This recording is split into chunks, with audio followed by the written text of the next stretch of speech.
జగన్మోహన్ రెడ్డి గారికి monthly ending పాలిటిక్స్ని కొంచెం పక్కన పెట్టి మంత్లీ స్టార్టింగ్ పాలిటిక్స్ కూడా మొదలుపెట్టినట్టుగా తెలుస్తుంది. ఎందుకంటే మనమే అంటున్నాం, ఆయన నెలకోసారి నెల ఎండింగ్లో ఒకసారి బెంగళూరు ప్యాలెస్ నుంచి తాడేపల్లి ప్యాలెస్కి విజిట్ చేసి జస్ట్ అలాగా ఏదో 4 సినిమా డైలాగులను అలా రాసుకుని వాటిని బాగా పట్టి బాగా ఏమంటారు కామెడీ టైమింగ్తో రిలీజ్ చేసినట్టుగా, జబర్దస్త్లో స్క్రిప్ట్ చేసినట్టుగా ఆయన కూడా ఒక మంచి టైమింగ్తో మాట్లాడడం అనేది రీసెంట్గా కనిపిస్తూ ఉంది. అవి వాళ్ళ సోషల్ మీడియాలో చాలా బలంగా దాన్ని ఎలివేషన్స్ ఇచ్చుకున్నట్టుగా కనిపిస్తుంది.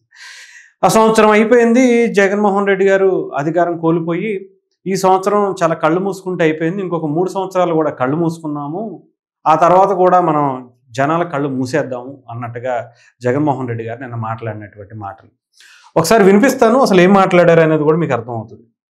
చూస్తా సంవత్సరం అయిపోయింది. మీ అందరికీ గుర్తుండే ఉంటుంది, మన 5 సంవత్సరాలు 2019 నుంచి 24 కళ్ళు మూసుకుని కళ్ళు తెరిచేసరికి ఎట్లా అయిపోయిందా. తర్వాత జగనాలను కూడా పడుకోబెట్టారు, కూడా కళ్ళు మూసుకుని కళ్ళు తెరిచే రాష్ట్ర అభివృద్ధిని కూడా పడుకోబెట్టారు. కళ్ళు మూసుకుని కళ్ళు తెరిచేసరికి మనం 3 ఏళ్ళు కూడా అదే మాదిరిగానే అయిపోతుంది.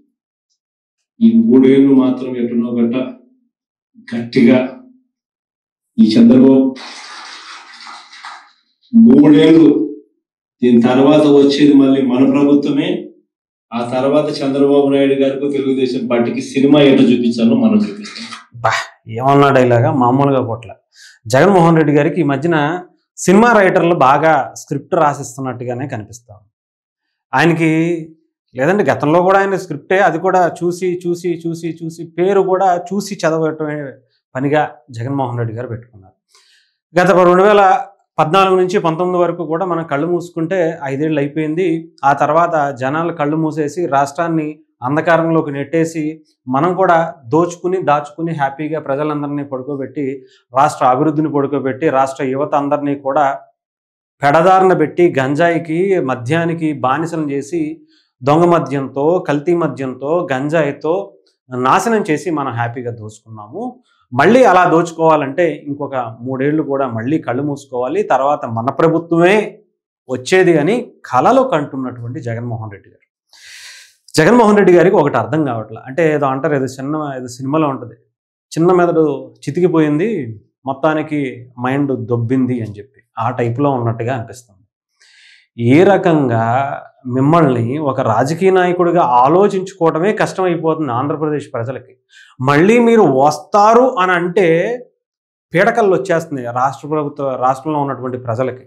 ఎందుకంటే వామ్మో మళ్ళీ ఈయన వస్తే కల్తీ మద్యం అంటాడు, దొంగ మద్యం అంటాడు, గంజాయి చేస్తాడు, ఇప్పుడు వేసిన రోడ్లు మొత్తం నాశనం అయిపోతాయి, పథకాల పేరుతో బిస్కెట్లు ఇసిరేస్తాడు, ఉన్నయన్ని దోచుకుదొక్కుతాడు, ఉన్న కంపెనీల్ని రానివ్వడు, వచ్చిన కంపెనీల్ని పొమ్మంటాడు, ఆంధ్రప్రదేశ్కి రాజధాని ఉండదు, ఎన్నో ఉన్నాయి, యువతకు ఉద్యోగాలు రావు, యువత అంతా కల్తీ మద్యం మారినా గంజాయి బారిన పడి వాళ్ళ కుటుంబాలని రోడ్డు మీద పడేసుకుంటారు అని చెప్పి, వామ్మో ఈ పరిస్థితి రాకూడదు అని చెప్పి కోరుకుంటున్నారు. ఇంకా వేరే ఎవరైనా సరే రావచ్చేమో, కానీ జగన్మోహన్ రెడ్డి గారు మాత్రం ఆంధ్రప్రదేశ్లోనే కాదు ఈ భారతదేశ రాజకీయాల్లో ఉండకూడదు బాబోయ్ అని మొత్తుకుంటున్నారు. ఇప్పుడున్నటువంటి ప్రభుత్వం తప్పు చేసిందా ఒప్పు చేసిందా అనేది ఎలక్షన్స్ టయానికి ప్రజలు నిర్ణయించుకుంటారు. ఇంకా మీ మాటలు నమ్మేటువంటి పరిస్థితిలో భారతదేశంలో అయితే ఎవరు లేరు. మీ వైఎస్ఆర్సీపీకి సంబంధించినటువంటి కార్యకర్తలు నాయకులే నమ్మక వేరే పార్టీల్లోకి జంప్ అయిపోతున్నటువంటి పరిస్థితి. వాళ్ళ కోసం ఏదో ఒక 4 డైలాగులు రాసుకుని బెంగళూరు ప్యాలెస్ నుంచి ఒకసారి వచ్చి ఒక మంచి స్క్రీన్ ప్లే రాసి వెళ్ళిపోవటం కాదు. ఇక్కడ ఉండి మీరు బెంగళూరుకి మీ ఎమ్మెల్యేనో పులివెందులకి ఎమ్మెల్యేనో ఎవరికి అర్థం కావట్లా. ముందు ఆ సంగతి చూడండి. కనీసం మీ రాజకీయ ఉనికిని కాపాడుకోవడానికి మీ వారసత్వంగా మీ నాన్నగారు తాతగారుల నుంచి మీ బాబాయిల నుంచి వస్తున్నటువంటి పులివెందుల నియోజకవర్గం కోసం ఆలోచించండి. ఏం చెయ్యాలి, కనీసం వాళ్ళకు ఒక్కసారన్నా కనిపించండి, వాళ్ళకి ఏం కావాలో తెలుసుకోండి. లేదంటే ఆ ఎమ్మెల్యే పదవి కూడా పాయే, దాన్ని కూడా సంకనాకి పిచ్చేసుకుంటారు మీరే. ఉన్నదాని పాయ ఉంచుకున్న దాని పాయ, ఇంక వచ్చే పదవి అంటారా, మిమ్మల్ని ఎవడో దేకట్లా అసలు అక్కడ. దానికోసమే కదా మీరు ఫ్లైట్లు తెప్పించుకుని దాని మీద దాడులు చేయించుకుని మళ్ళీ తీసుకెళ్ళి సంకనాకి పిచ్చుకుంటున్నారు. అంతా కూడా ఉన్నటువంటి ప్రతిష్టను కూడా సర్వనాశనం చేసుకుంటున్నారు. ఇప్పటికీ జనాలు రావట్లేదని చెప్పే కదా బిర్యానీలు, పలావులు, లేదంటే బీర్లు పథకాలని ప్రతిపక్షంలో ఉండగా కూడా అమలు చేసుకుని మీ కార్యకర్తలకు ఇచ్చుకుని వాళ్ళందరినీ తీసుకొచ్చేసి, అమ్మో నేను ఆంధ్రప్రదేశ్కి వస్తే నాశనం నన్ను ఆపేస్తారు, నన్ను ప్రజలందరూ ఇబ్బంది పెట్టేస్తారు, ఇంతమంది క్రౌడ్ నేను తట్టుకోలేను అని చెప్పి బెంగళూరు ప్యాలెస్కి పారిపోతున్నాం అని అనుకుంటున్నారు. కొంచెమైనా సరే కాస్తో కూస్తో కనీసం మీ పులివెందుల ప్రజలకైనా సరే ఉపయోగపడితే, రాష్ట్ర ప్రజలకు ఎలాగో ఉపయోగపడరు, కనీసం మీ కుటుంబానికి ఎలాగో ఉపయోగపడరు. ఎందుకంటే మీకు మాత్రమే స్వార్థం, మీరు మాత్రమే దోచేసుకోవాలి, మీరు మాత్రమే దాచేసుకోవాలి. తల్లికి చెల్లికి ఎవరికి ఒక ముద్ద అన్నం కూడా పెట్టలేనటువంటి బ్రతుకు మీది.